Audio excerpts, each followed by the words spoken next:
Bueno, buenas tardes a todos. Bienvenidos nuevamente a Room Service en la Selva Global.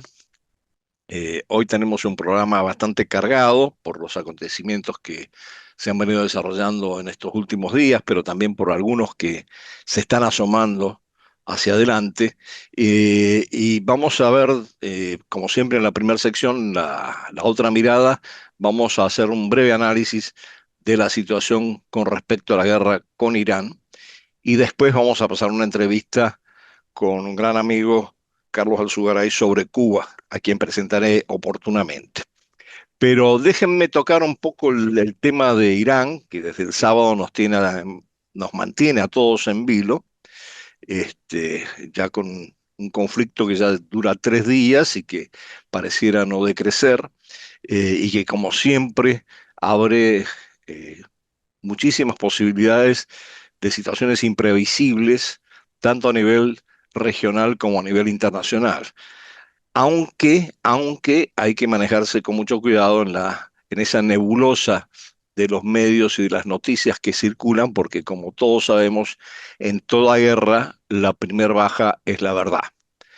Pero dicho esto, tenemos que entender que en estos 3 días se han sucedido una serie de confrontaciones muy radicales, obviamente, muy fuertes, iniciadas por Israel, acompañadas por Estados Unidos, contra Irán, que entre otras cosas ha implicado la muerte del líder supremo Khomeini, y un recambio en este momento que se está produciendo en este momento en el liderazgo de Irán. Pero lo más importante quizás es que hay que tener en cuenta es que pareciera que hubo un mal cálculo en el sentido del nivel de reacción militar de Irán, que ha atacado no solamente en retaliación a Israel, sino también a las bases americanas en la región, en distintos países árabes. Entonces, lo que estamos viendo es realmente una expansión regional del conflicto, que ya no solamente implica a algunos de los países. Aparentemente Arabia Saudita también estaba, según algunos medios norteamericanos, implicada en la iniciativa, pero de alguna manera esto ya está excediendo lo que ha sucedido en estos 3 días en la confrontación. Se ha involucrado Hezbollah. Esto también trae toda una serie de consecuencias en el Líbano. Probablemente tengamos una visión, por ahora demorada por razones internas, de los hutíes y una posición con respecto a esto. Y quizás la gran pregunta es si estamos, por parte de Estados Unidos, que ha expresado que hay una amenaza a sus intereses.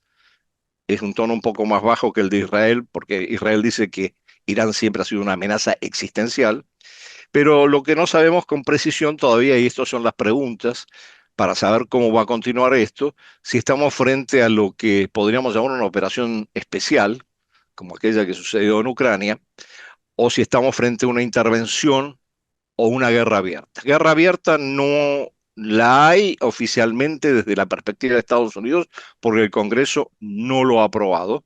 Esto está en discusión, pero evidentemente Trump aprovechó una ventana de oportunidad con la concentración aeronaval que tenía en la zona para eh, desplegar las fuerzas en el sentido de atacar a Irán.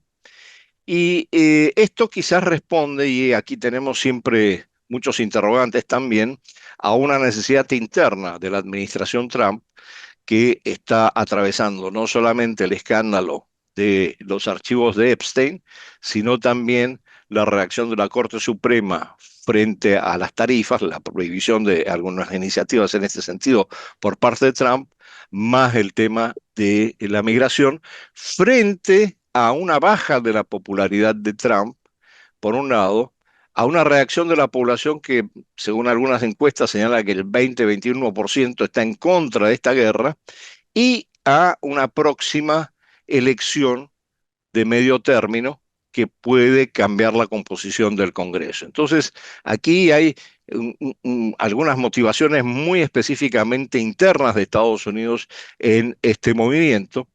Eh, En Israel también se aproximan las elecciones al Knesset, las elecciones parlamentarias. Esto también fuerza a que se desarrollen algún tipo de acciones que permitan levantar la popularidad o las acciones de los respectivos candidatos.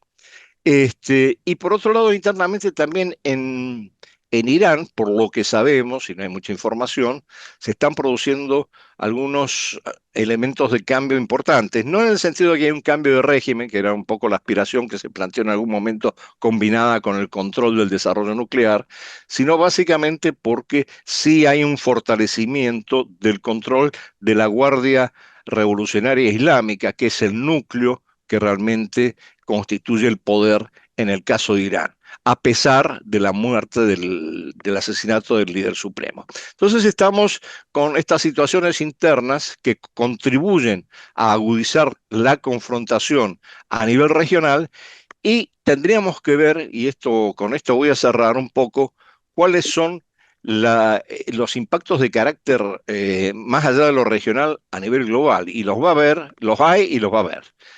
De hecho, la Guardia Revolucionaria en el primer día del conflicto anunció que cerraba el estrecho de Hormuz. No se cerró del todo, pero las principales compañías navieras han estado evitando navegar por el estrecho de Hormuz. El estrecho de Hormuz es clave para el abastecimiento petrolero de India y especialmente de China. Por lo tanto, es un golpe por elevación la posibilidad de que se cierre el estrecho de Hormuz. Y además esto plantea toda una serie de realineamientos geopolíticos también que hay que tener en cuenta, entre otras cosas, con la condena, pero no la participación de Rusia, y lo mismo que la condena de China a la intervención norteamericana israelí. Y quizás para cerrar esto, habría que ver cómo esto podría repercutir justamente en la guerra en Ucrania. Es un momento de distracción para Estados Unidos. No sé qué capacidad va a tener para manejar frentes tan distintos. Este, a lo cual se suma además una guerra que nadie menciona mucho, pero que está ahí, al lado, que es la guerra que se está desarrollando entre Afganistán y Pakistán. Por cierto, en Pakistán hubo manifestaciones y enfrente de la Embajada de Estados Unidos, con bueno, algunos actos de vandalismo, etcétera, de violencia. Pero sería interesante ver cómo todo esto encaja efectivamente o no en una estrategia de Estados Unidos que no se percibe con claridad, nadie sabe cómo van a avanzar de aquí en adelante, pero que sí engarza lo que sucedió en Venezuela con el secuestro de Maduro, con esta intervención en Irán y que abre una serie de interrogantes sobre el próximo tema que vamos a hablar, que es qué va a pasar con Trump y Cuba.